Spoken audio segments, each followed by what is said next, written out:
Ini saya baca ini karangannya Syekh Nawawi karena tadi kata Mbah Firjon ngaji itu harus sama orang yang bersanad. Saya ini kalah sama beliau itu berkali-kali. Secara nasab saya harus manggil Mbah. Secara silsilah ilmu saya juga kalah lagi.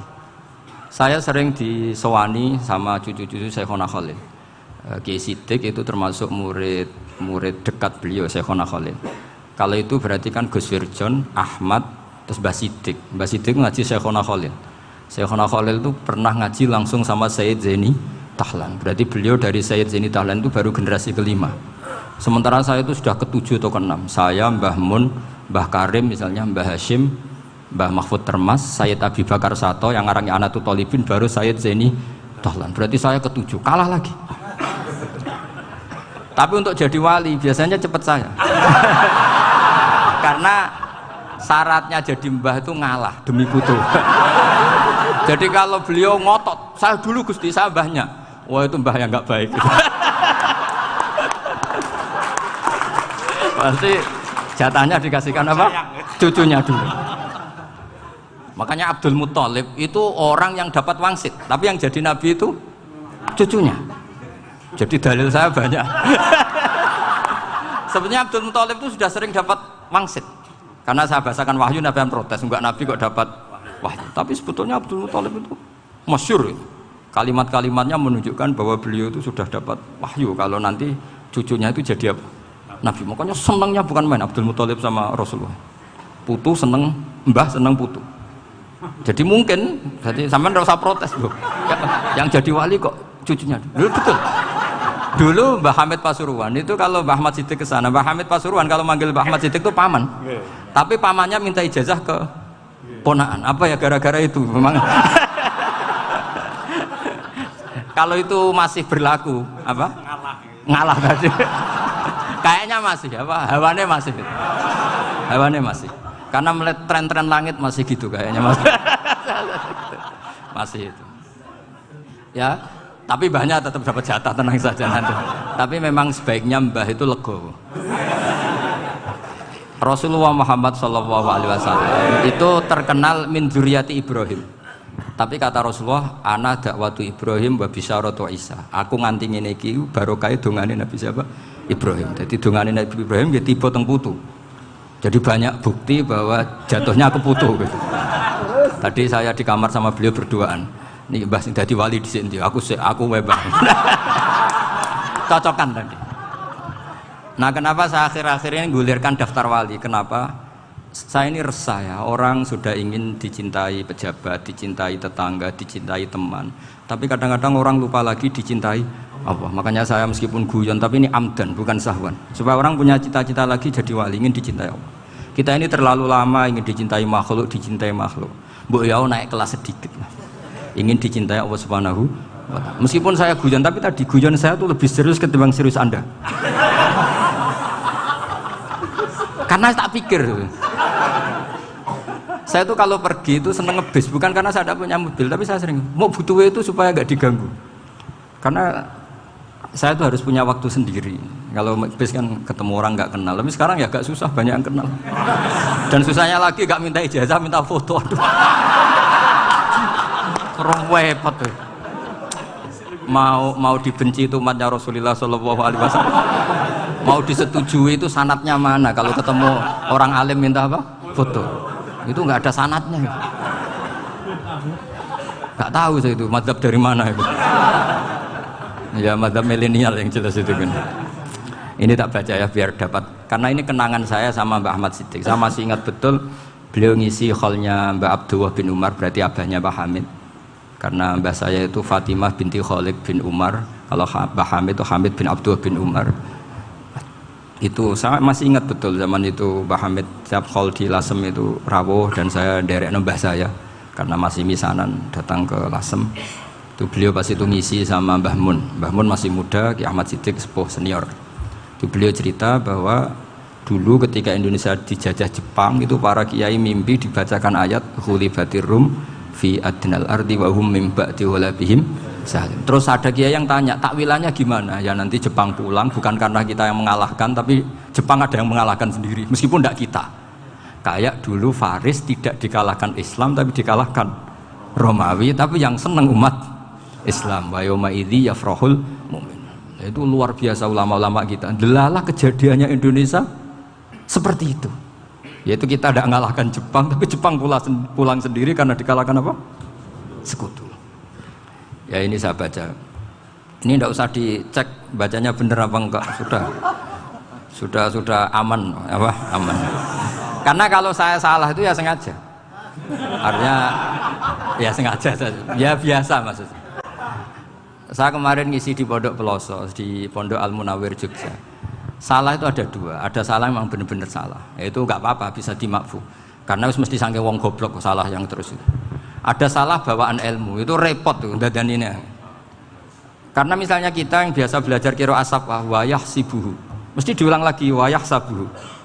Karena qiraahnya Imam Asim itu hasibah yah sabu bifathis sin. Sementara kita kalau ngaji kitab kulino yah sibu.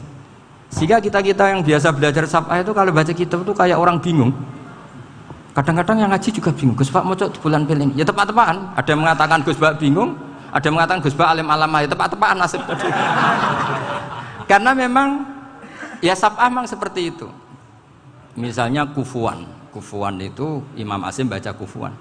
Tapi beliau punya murid namanya Syu'bah, itu kalau baca kuf'an.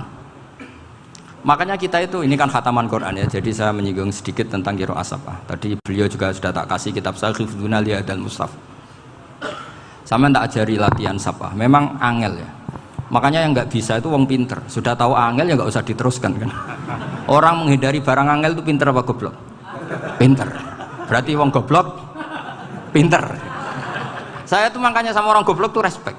Jadi orang alim tuh angel apa gampang? Angel. Menghindari barang angel pinter apa goblok? Loh, orang menghindari barang angel pinter apa goblok? Pinter. Berarti wong goblok pinter. Jadi saya sama orang-orang goblok itu respect. Sudah tahu jadi orang alim angel ya barang angel ya harus dihindari. Makanya saya ini insya Allah umatnya Nabi yang termasuk yang terbaik. Amin. Karena mencintai umatnya Nabi termasuk yang goblok. Itu tidak gampang itu. Karena tadi sudah tahu ya. Seperti itu loh orang naik panjat pinang itu yang naik karena ingin hadiah. Yang nonton sudah tahu wah licin kok dinaikin mau keplok ya. Tapi orang sepakat yang nonton juga pinter karena sudah tahu ribet kok. Tukun yang pasar kena lah apa mana. Sama juga gitu. Ngalim tafsir angel, ngalim fikih angel. Tak karek ngaji ngerekam kan gampang. Itu pinter apa goblok? Pinter. Iya.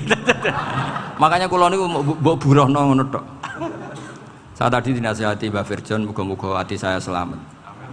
Saya itu meskipun kata orang banyak, muhibbin saya banyak, tapi saya insya Allah tidak riya. Saya itu pakai kitab namanya Tasbidul Fuad, itu karangannya Sayyid Abdul Al-Haddad. Ketika beliau punya muhibbin banyak ditanya, bagaimana ya Habib Anda menjaga hati Anda? Jamnya Sayyid Abdul Al-Haddad itu unik. Innama azzamu Allah. Mereka itu sebenarnya menghormati Allah, cuma butuh sarana, dan itu saya. Jadi saya tahu sampean semua itu mencintai Quran, mencintai sunnah Rasul, mencintai hadis-hadis Rasul. Cuma sampean kan karena nggak paham, terus manfaatkan saya.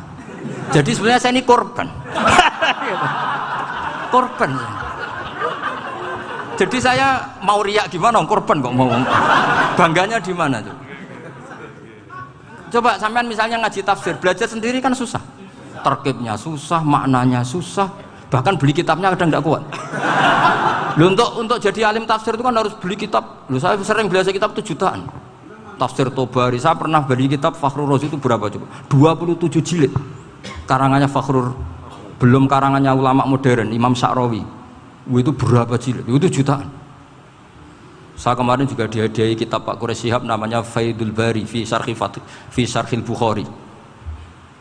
Pak Quraish Shihab yang terkenal. Dia sering diskusi sama saya. Saya ngasih hadiah beliau ngasih hadiah saya. Oh itu harganya nggak kuat. Tidak kuat kadang di Indonesia nggak ada coba. Dan sama orang hebat menghindari kesulitan itu. Nah, kesulitan itu, sebab ngaji ikut, kalau nggak paham dirukok rekamannya sudah gitu. Pinter mana sampean sama saya? Pinter sampean kan? Bikin sosis susah, beli aja kok repot kan? Nah, makanya nggak boleh orang bilang, wah aku goblok reso tafsir, aku wong pinter. Makanya nanti kalau saya ketemu Nabi tidak termasuk orang yang mentahkir orang Islam. Kafa bil mari isman ayah kira akhahul muslim. Jadi cukup orang itu dosa kalau menyepelekan orang Islam, termasuk darani sampean goblok itu dosa. Caranya enggak darani goblok ya tadi di logika tadi. Alim iku angel. Ngendari angel iku pinter. Berarti wong bodoh pinter ya sudah gitu. Tapi tetap bodoh. Tapi ini satu cara untuk saya respect gitu. Coba orang yang ngaji tafsir saya banyak, mungkin ribuan. Itu sebetulnya mencintai Quran. Karena Quran adalah kitab suci yang panduannya umat Islam. Sangat mencintai Quran. Terus kemudian mereka nggak paham. Terus mencari orang yang memahamkan. Burono lah cara Jawane ini. Terus keren saya itu di mana coba? Lah terus mereka kurang ajarnya gini, kalau paham itu ya alhamdulillah paham. Kowe nak ngaji Gus Bae ngono tok. Tapi nek ora paham, ora nyalano akale. Mari Gus Bae nerangno cepet, mulane aku gak paham. Ora kok nyalano teke sing lelet. Maksud kan masyaallah naudzubillah tenan. Sebetulnya tingkat kurang ajarnya tinggi Gus sebenarnya. Jadi kalau nggak paham itu kadang nggak nyalahno uteke. Kayak mau misalnya, mau mari mikir aja jelas. Padahal misalnya jelas orang mesti paham bodoh. Paham ya? Jadi kata Sayyid Abdul Haddad, innama azzamu Allah. Sebenarnya mereka itu sangat menghormati Allah. Makanya kita nggak perlu mengatakan wasilah itu kafir, nggak akan. Karena orang tawasul sama Rasulullah itu ingin dapat ridhonya Allah lewat orang yang dicintai Allah. Kita mencintai wali sebenarnya, wah itu kekasih Allah. Kita mencintai itu karena mencintai Allah. Sama seperti gini, kamu mencintai kangkung apa enggak? Sebenarnya sama sekali enggak. Tapi kamu ingin sehat, ada asupan gizi. Kamu ingin tubuh kamu sehat, butuh asupan gizi. Kemudian kamu makan kangkung. Apa terus kamu cinta kangkung? Kan enggak. Cinta kesehatan kamu sama. Orang yang mencintai saya sebenarnya ingin kepuasan rohani. Saya kan termasuk kiai yang torekonya gampang. Ini swarga kan akhirnya penggemarnya banyak. Coba kalau kamu ini neraka. Wah. Jadi sebetulnya Anda mencintai kepuasan Anda sendiri. Nah, saya ini korban. Makanya untuk masuk surga cepat saya, korban itu cepat. Da'watul mazlum la turaddu kan gitu. Laisa bainahu wa bainallah hijab. Jadi saya kalau dongo langsung seret langit. Karena mazlum. Saya sinau tafsir itu Mbak, sampean bayangkan ada tafsir itu sudah 27 jilid. Sengarang Fakhrul Razi itu bulatnya bukan main. Karena dia ahli filsafat. Bulatnya Masya Allah. Sudah gitu sinau Jalalain kadang dikomen oleh Sawi. Sudah kita percaya Jalalain boleh dibuli Sawi. Percaya Sawi dikandani, oh iku Maliki Rasafi. Oh ribet. Sudah gitu sinau Qurtubi, sinau tafsir Tabari itu susahnya. Belinya susah, belajarnya susah. Padahal saya punya keluarga, punya istri, punya anak. Bayangkan kalau istri saya rewel kayak istri sampean. Wah itu. Tapi alhamdulillah enggak. Sama sekali enggak. Allah sudah milihkan, wah ini bahaya kalau punya istri rewel. Imam Sibawai itu kitabnya banyak, tapi yang terbukukan hanya kitab Sibawai. Karena beliau kalau sudah belajar lupa istri. Hanya pas beliau di pasar, kitabnya dibakar semua sama istrinya. Karena dianggap saingannya. Ternyata yang dicerai tidak kitabnya, malah istrinya. Itu Imam siapa? Sibawai. Tapi alhamdulillah kitab saya nggak terbakar, aman. Saya teruskan ya. Jadi untuk menjaga riya dilatih innama azzamu Allah. Sebenarnya mereka itu menghormati Allah. Sehingga wasail-wasail itu sebenarnya nggak pernah jadi subjek pelaku utama, enggak. Tetap Allah. Sebab itu kata Sayyid Muhammad, kamu kok mengatakan wasilah itu kafir itu gimana? Ketika innallaha qad ba'atsa lakum taluta malika. Talut itu ya manusia. PD-nya itu apa? Inna ayata mulkihi ayyatiyakumut tabut fihi sakinatum mir rabbikum wa baqiyatum mimma taraka alu Musa wa alu Haruna tahmiluhul malaikah. Jadi beliau PD itu kalau bawa sunduk semacam peti sakti, sing di situ ada baqiyatum mimma taraka alu Musa wa alu Haruna tahmiluhul malaikah. Ya kayak semacam jimat. Tapi saya bukan mensyariatkan jimat enggak, karena nanti banyak penjual yang pembohong juga gitu loh. Cuma cerita, kamu tidak usah mengatakan kafir. Dulu Talut PD-nya kalau bawa sunduk semacam peti kesaktian yang di situ ada baqiyatum mimma taraka alu Musa wa alu Haruna tahmiluhul malaika. Sehingga Khalid bin Walid meskipun beliau sahabat dan menyaksikan wajah Rasulullah SAW, itu bawa sya'aratun min sya'aratihi Rasulullah SAW, bawa rambutnya Nabi. perang kemana-mana itu diletakkan di pecinya. Nanti sama tanya lagi, masa pakai peci Khalid bin Walid ini? Wah panjang, sampai itu repot. Sampai tak warai ngaji usul fikih itu kalau ngaji itu ada istilah tangkihul manat. Ini mestinya wilayah yang kita bisa berdebat sama Mbah Firjon. Dulu itu musuh saya karena saya makili Anwar, beliau makili Peloso. Tapi tahu-tahu kalah tua terus saya mengundurkan diri. Di fikih itu ada istilah, ada tangkihul manat, ada tahqiqul manat, ada tangkihul manat. Tangkih itu kira-kira gini, lafadz hadis itu dibuang sekian untuk tahu bahwa itu madarul hukmi. Misalnya gini, tak beri contoh paling gampang. Sama harus paham, kalau nggak paham nggak pinter-pinter. Ja'a a'rabiyun ila Rasulillah sallallahu alaihi wasallam.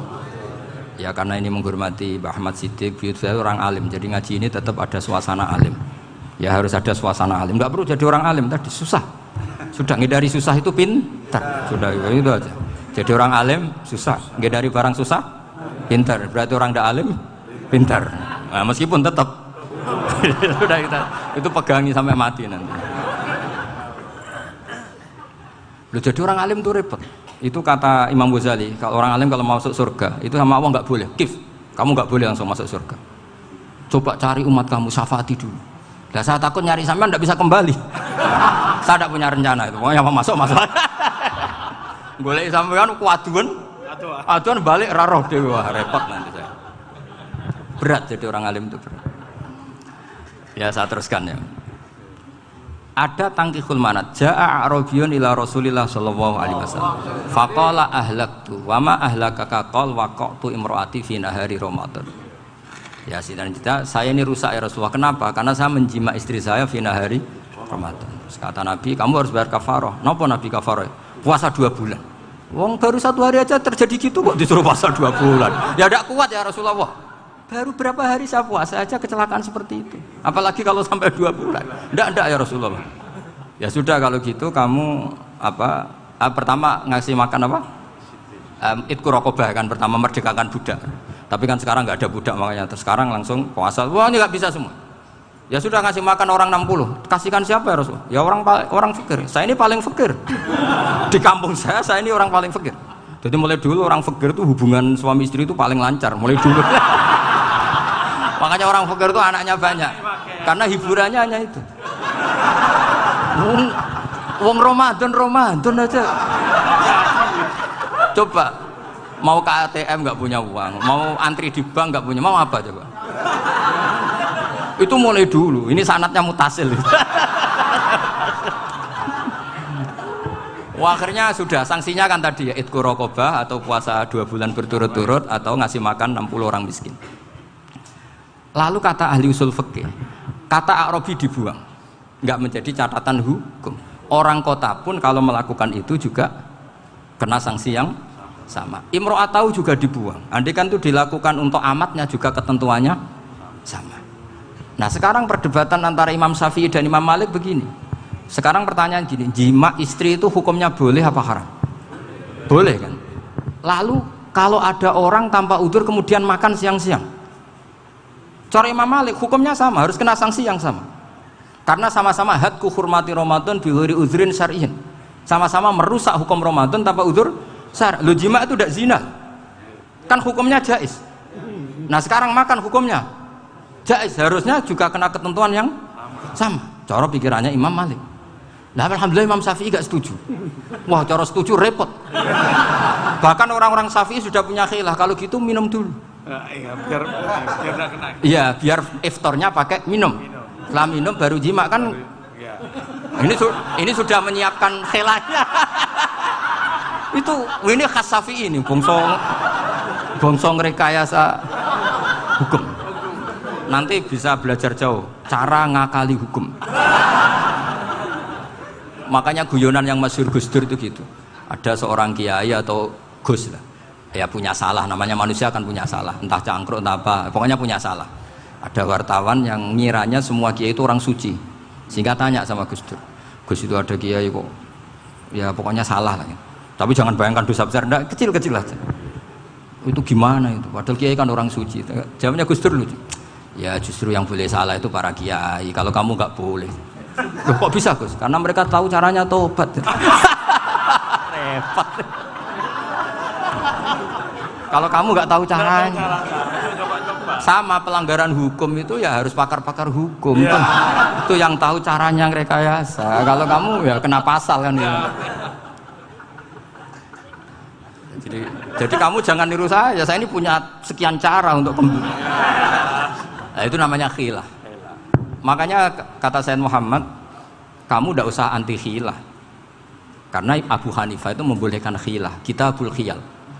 Yang penting kamu soleh dulu, setelah soleh nanti Allah maklumi. Soleh dulu, syaratnya soleh dulu. Kalau tidak soleh jangan.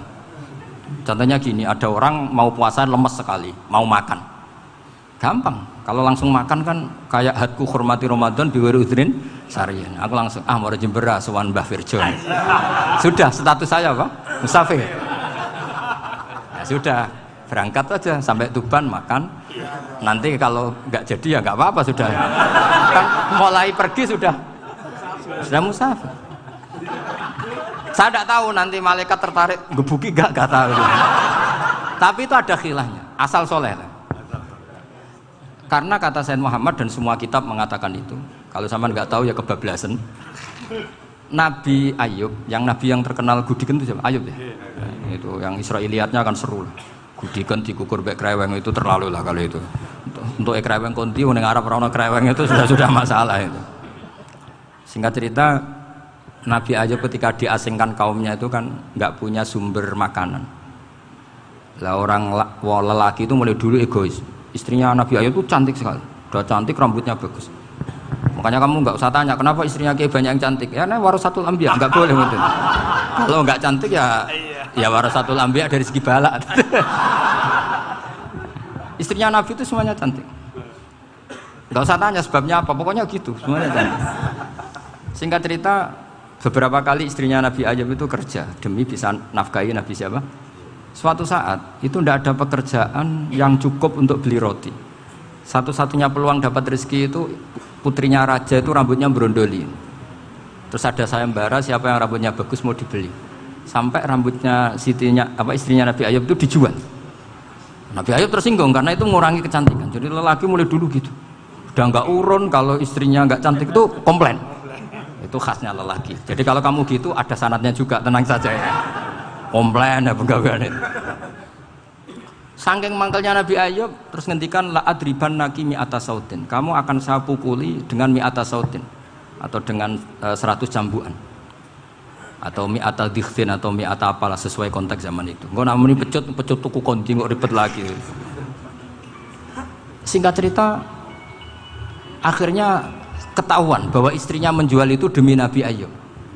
Allah nggak ridho kalau kekasihnya yaitu istrinya Nabi Ayub wis perjuangan kayak gitu malah kena hukuman. Tapi Allah juga nggak ingin kekasihnya yang bernama Ayub melanggar sumpah. Padahal beliau sudah sumpah, wallahi demi Allah nanti tak pukul dengan 100 kali. 100 kali dengan lidi lah misalnya, contoh yang gampang tuh lidi. Akhirnya sama Allah dikasih satu solusi. Wa khud biyadika dikhtan fadrib bihi wala tahnas. Ya sudah, lidi itu ikat jumlahnya 100. Terus pukul sekali saja. Anggap saja sudah 100. Iku pangeran sing wari ngakali ngono iku pangeran. Tapi syaratnya soleh. Syaratnya soleh. Jadi kalau kamu anti khilaf berarti anti ajarannya Allah di ayat itu. Wa khud biyadika dikhtan fadrib bihi wala tahnas. Itu dulu ada, ini cerita di Ithaf, ini cerita terakhir, ini sudah, sama jangan nama sudah. Terus pengumuman tadi, yang nggak pernah sepuh ngutang saya itu haram tadi. Karena tadi saya punya kewajiban di rumah yang bisa menggugurkan ya kewajiban yang lebih besar. Lebih besar itu ya tadi, bisa pernah guru, pernah sepuh, yang jelas nggak umur. Umur sampean menangkap itu, tua-tua serepot itu. Ada raja itu ganteng kaya, senengannya nikah perawan cantik. Oh, itu semua kampung mesti kenal. Mungkin digilir atau gimana pokoknya. Suatu saat ada pemuda suka sama perempuan yang di kampungnya, cantik sekali. Kemudian pemuda ini ternyata pekerja di kerajaan itu. Tiap hari ditanya, wah itu yang di kamu yang cantik siapa? Mau saya nikahin gini. Wah bahaya ini saingannya raja. Jadi yang dibidik pemuda tadi itu saingannya. Si raja ini orang yang namanya raja kan gengsinya tinggi. Kaifatang kihuha wa qad ra'aitu qad qabbalaha rajulun. Kok boleh kapi? Saya tuh pernah melihat dicium lelaki. Wah, gak mau. Gak gelem, kadung ditambung lan waqat qabala rajulun. Saya pernah melihat sendiri qabala rajulun, dicium oleh lelaki. Wah sudah gak minat raja langsung gak keren. Suatu saat pemuda tadi nikahi perempuan itu. Rajanya marah-marah, kamu lelaki gak punya harga diri gini. Gak punya selera, gak punya harga diri, sudah pernah dicium orang kok tetap dinikah. Terus bilang ke raja, ta'rif manir rajul, lelaki itu siapa? Abuha. Kamu tahu lelaki itu siapa? Sopo? Abuha. Bapaknya. Saya kan hanya bilang rajulun. Pernah dicium lelaki. Lah pikirannya raja lelaki kue-kue ngene iki. Tapi butuh canom mau raja ben gak sida itu aja tuh. Baru kayak digulirkan gitu waqat qabala rajulun. Wah enggak mau. Setelah itu satu saat pegawainya tadi nikahi perempuan. Kamu gak punya harga diri gini. Kamu tahu mandir rajul apa abuha. Wah nak ngono aku gak apa-apa. Lah monggo sakniki wis bojo kula. Ora trimo wis diambung wis macam-macam. Lah itu namanya khilah. Apa? Khilah. Kalau di Balawa disebut tauriyah atau apalah. Tapi saya tidak ngajari sampean seperti itu. Sudah pinter sebelum saya ajarin. Bangsa ngakali kan sudah pinter. Ya ini terakhir tak baca Arabnya saja nanti. Bismillahirrahmanirrahim. Biar dapat barokahnya Syekh Nawawi juga barokahnya guru-guru. Bismillahirrahmanirrahim. Wasababu nuzuli hadil ayati annahu kana baina farisa war rumi qitalun wa kanal musyrikuna yawadduna antaghliba farisu ar-ruma li anna farisa kanu majusiyan ummiyin wal muslimuna yawadduna ghalabatar rum ala faris liqaunihim ahla kitabin. Jadi zaman dulu orang Islam lebih senang kalau yang menang itu orang Nasrani. Kalau bandingannya ateis. Karena bagaimanapun percaya kekuatan langit. Sementara orang ateis sama sekali tidak percaya kekuatan. Apapun bedanya kita dengan Nasrani itu ada kesamaan, yaitu percaya adanya kekuatan langit. Sehingga ketika orang Romawi kalah itu orang Islam ikut susah. Paham ya? Makanya ini tak baca biar sampean enggak macam-macam pikirannya. Fab'atha Kisra saat terusnya ya pokoknya seperti itu. Akhirnya Rasulullah SAW berdoa lebih seneng yang menang itu Rom karena ahli kitab. Artinya apa? Kemenangan ahli kitab adalah kemenangan makhluk atau hamba Allah yang mentautkan kekuatan kita di bumi dengan kekuatan langit. Makanya saya berharap selain kita ikhtiar medis, kita harus memperbanyak istighfar. Bagaimanapun semua itu dari Allah Subhanahu wa Ta'ala. Kita menghormati negara dengan ikhtiarnya, tapi saya mohon sekali kita juga istighfar, karena semua itu juga ditentukan oleh Allah, oleh langit.